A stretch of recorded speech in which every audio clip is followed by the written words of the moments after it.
And welcome back to today's Retirees with Certified Financial Planner Wayne Maslick, Great Lakes Benefits and Wealth Management.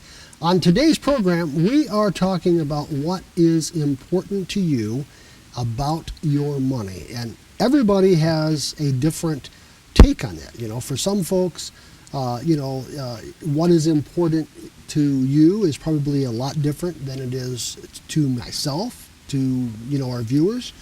Even in the same household, you may have differences of opinion on what exactly is important. But one of the things that we want to talk about today, and we're going to see it on the screen back here, is not running out of money.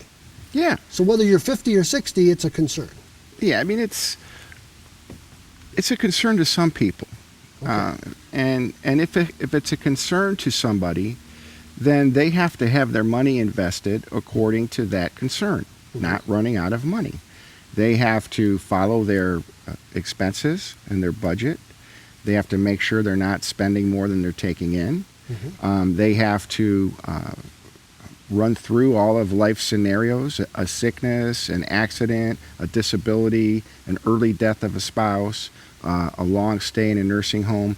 And we have to run through those potential scenarios and see if there's a possibility, a likely possibility of them running out of money. Sometimes we cut off Social Security because people are afraid the government is going to, stop that.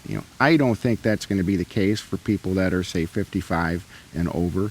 But just to ease their fears, we'll do that. But maybe that's not a concern. One of the other bullet points we have is, not losing money. Sure. Right? And that, it kind of piggybacks off not running out, not losing. And sometimes when people say, yeah, we don't want to lose, then I ask them, well, then why do you have so much money in stocks and bonds if you don't want to lose? Sure. You're telling me two different things. To me, if you don't want to lose your money, you better really reconsider how much money you have in the markets. Right. Not that the markets are bad. Because someone may say, we don't want to pay a lot of taxes on our money, or we should have that on the board, not losing it, not paying a lot of taxes, and then one more is maybe leaving it to the kids. So we don't want to spend and go through it. Sure. Everyone's family's different. Every person has a different value system, Right. and we're trying to figure out what their money values are. And their money better be invested according to what their money values are. Right. When I meet with a client, one of the four basic things I put on my whiteboard is, I put growth on the board. Then we put controlling taxes. Then we put liquidity. And then we put safety, right? Keep our money safe. So we have growth, taxes, liquidity, safety. Okay. And I have folks prioritize it. Whatever they have saved, if it's $200,000, $500,000, whatever the number, prioritize these for me. 1 through 4. What's number one? Is it, man, Wayne, we just want to grow this money. We're willing to take more risk. We want to grow this. Or we don't want to pay any taxes on it. We want to keep our taxes low now. We don't want our kids paying a lot of taxes. Or we want to get our hands on it. We want to be able to get our hands on that money whenever we want and set it right on this table. Okay. Or they're like, Wayne, we want to earn some money, of course, but we don't want to lose it. We want to keep our money safe. So let's prioritize those. Whatever they are, if a family puts safety as number one and they have a big chunk of their money in the market, their money is not where their values are. Sure. Okay. And if they want to get their hands on it because maybe they want to invest in a rental property or do something else, and their money's in the market or tied up in CDs or annuities, then their money isn't where their values are. They want it liquid so they can do something with it, spend it, invest it into something, a business, properties, but it's tied up in those types of things.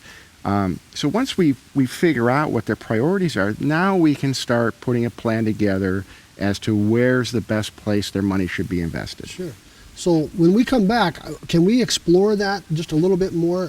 I've got several questions, but we have to take a break right here. Now, friends, One of the things that, as I'm listening to Wayne, and I think you're picking up on this, is getting good, sound advice. A lot of times you'll go to folks and they'll help you invest your money, and that's not a bad thing necessarily, but you have to do it well. Well, these people that are out there investing their money, the brokers out there, good folks, there's nothing wrong with them, but they're going to invest your money. That's what they do. They just invest. They're going to try and pick the best investments for you. We're way before that right now. Sure. We're figuring out what's important about your money before you can ever invest it. I'm not saying they do a bad job investing. It's all the pre-work we need to get in order so your money is in the proper type of investments. Not necessarily good or bad ones, but the proper type. Right. Okay. Well, when we come back, we're going to explore that a little bit. Take the time to pick up the phone, 866-626-3990. If it's on the weekend, please leave a name and a number. They'll call you back because they like to take the weekend off as well. But call that number, 866-626-3990. We'll be back right after this.